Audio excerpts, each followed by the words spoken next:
Did you have a normal childhood? Well, my parents made us train for the apocalypse because they said unprepared children were as good as dead. By the time I turned 16, the training was so extreme that one of us almost didn't survive it.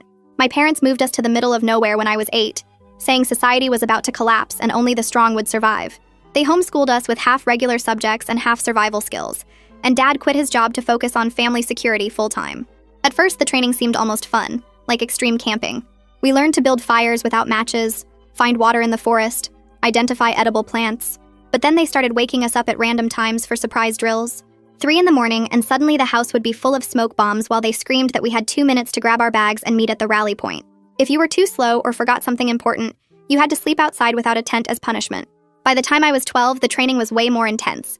We had to run 5 miles every morning carrying 20-pound packs, even my 8-year-old sister Luna. If someone threw up or collapsed, we all had to start over. Dad would chase us through the woods playing the role of hostile survivors, and if he caught you, you had to do hundreds of push-ups until your arms gave out.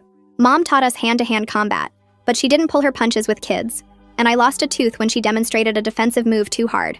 The food situation was insane too because they said we needed to be ready for starvation conditions.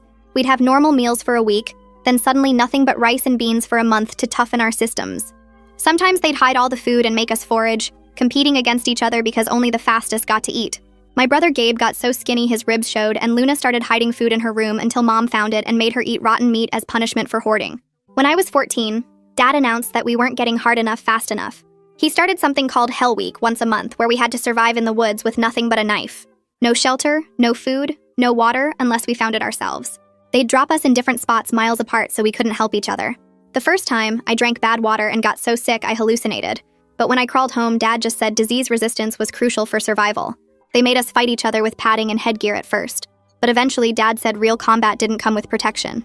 My older brother Caleb broke my nose during a training bout, and Mom said it herself without painkillers because she said medical supplies wouldn't exist after society collapsed. When Luna cried about having to fight her siblings, they made her stand guard duty all night in freezing rain because emotional weakness would get the whole family killed in the new world. The weapons training started with paintball guns that left welts the size of tennis balls. Then Dad decided paint wasn't realistic enough, and switched to rubber rounds that could break skin. He built an obstacle course with barbed wire you had to crawl under while he shot at you, saying real enemies wouldn't aim high. Caleb's back looked like hamburger meat from getting caught on the wire while trying to move fast enough to avoid getting hit. The summer I turned 16, they announced the final test. Each of us would be hunted through the woods for 24 hours by Dad and his survivalist buddies. If we got caught, we failed the family and would be sent to live with weak relatives in the city. But first, they said, we had to prove we could handle interrogation. They tied Caleb to a chair and Dad's friend put a cloth over his face, pouring water over it while demanding he give up our safe house location. Caleb passed out